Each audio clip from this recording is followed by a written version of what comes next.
everyone, and welcome to the Time to Cook Club Juniors and your online class. So today we're going to be making hot cross bun bread and butter pudding. So hopefully if you're joining me today, you have all of your ingredients weighed out, measured and ready to go, and also the equipment from the equipment list. So let's make a start. So the first thing you need to do is you need to unwrap your dark chocolate orange, and you need to cut it into 12 pieces. So if we open it up, like so, okay. We're really lucky that the chocolate orange is already cut into segments for us. So if we give it a tap, then we can start to get the segments off. So we need 12. So it's 1, 2, 3, 4, 5, 6, 7, 8, 9, 10, 11, 12. Okay, so we can move our chocolate to one side, and we're now going to prepare our hot cross buns.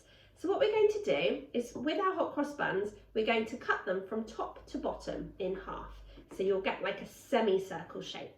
And remember, we follow our golden rules when we're chopping. So we always chop on the chopping board, we're always watching what we're doing at all times, and we're keeping our hands and fingers well away from that sharp blade.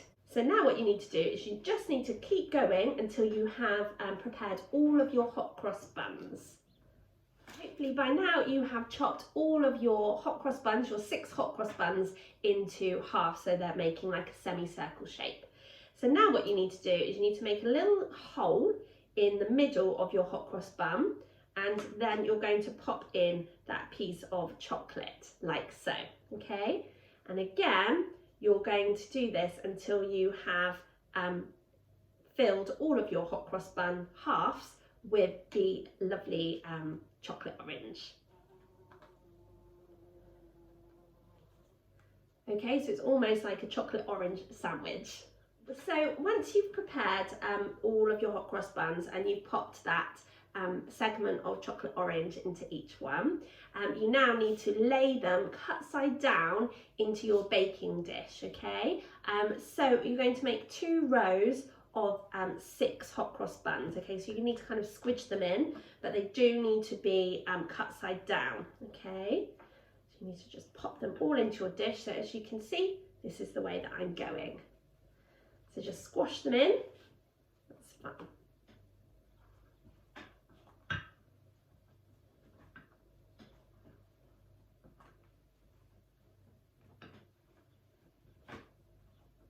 So they'll be really tightly packed in, but that's exactly what you want, okay?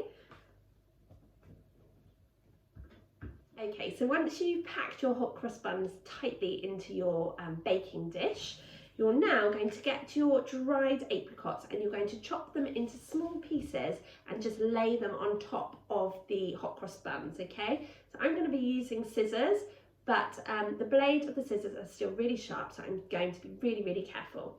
I'm holding my apricot in one hand, but I'm moving my fingers away from the blade of the scissors, okay? And I'm literally just chopping my apricot into small pieces and popping the pieces on top of the hot cross buns, okay? So try and kind of scatter them about. You don't want all the apricots in one place, okay? But just keep going until you have chopped all of your apricots into small pieces. So once you've chopped the apricots up into small pieces with your scissors, you're now going to grate the zest of your orange. Now I've just given my orange a little wash, okay? With your grater, if you've got a grater like mine, you'll have bigger grates and smaller grates. I'm going to use the smaller grates today, okay? So hold your grater really firmly with one hand and then just gently stroke the orange down the grater, okay? And you just keep turning the orange around to make sure that you're grating all of the orange, okay? So you'll be able to tell which parts of the orange you've grated, because the bits of the orange that you've grated will be a paler orange colour, okay?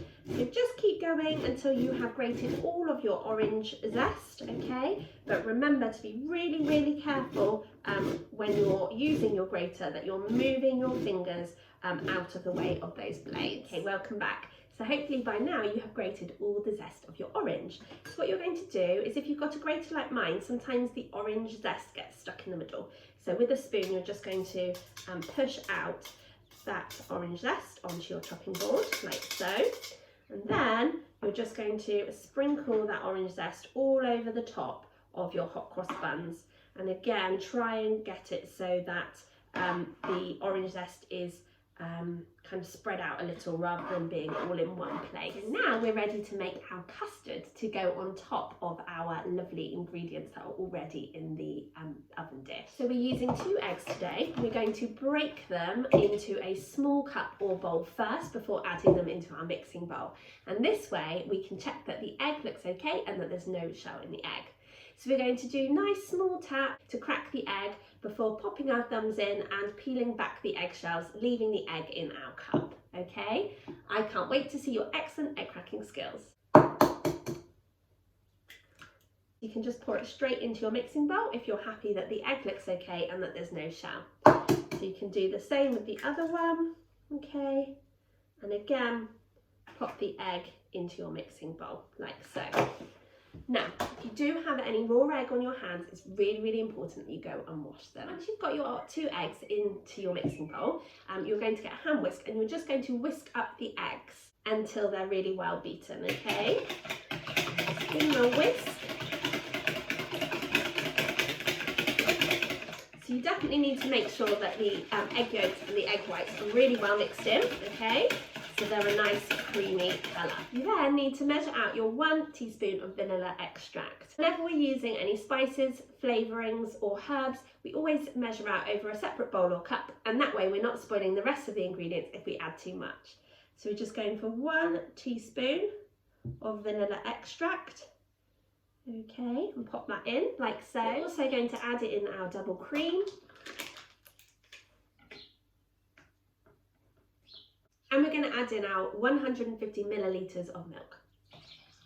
And then with our whisk, we're just going to whisk all of those ingredients together until they're really well blended. Then I'm going to add our caster sugar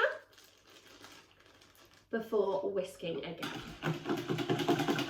We're then going to really carefully pour the mixture into a jug, which will make it easier to pour it over our hot cross buns. Okay. So now we're ready to pour our custard mixture over our hot cross buns. We have to do this really slowly because otherwise the hot cross buns will start to rise up out of the oven dish, okay? So nice and slowly, okay? Letting the custard kind of go into all the gaps of the hot cross buns.